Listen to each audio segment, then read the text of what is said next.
شهناز آروش، کارشناس ارشد روانشناسی بالینی، مؤلف بیش از 100 عنوان کتاب. به نامت هر سحر آفتاب میتابد، دلم به خنده بی تو بیتاب میتابد. سلام را گهواره عشق میکنم که تا ابد همراه وجود شما عزیزان باشد. تا مانند باران ببارد و ببارد و درخت سرو آزادگی را با لطافت خود بارور کند.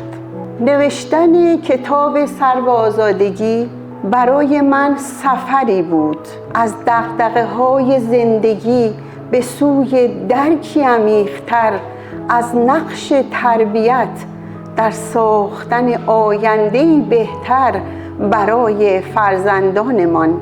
سرو آزادگی نمادی است از استواری، آزادگی و وقار و در عین حال انعطاف پذیری. درختی که در برابر تندبادها سر خم نمی کند و در برابر آفتاب قد می کشد و سبز می ماند.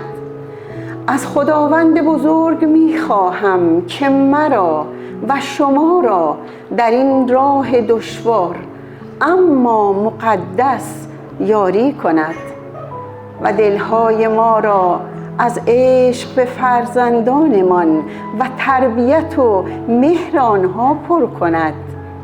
باشد که در سایه محبت الهی بتوانیم نسل آینده را آنگونه که شایسته است بسازیم و جهانی پر از صلح و مهربانی و آزادگی به آنان هدیه کنیم. متشکرم.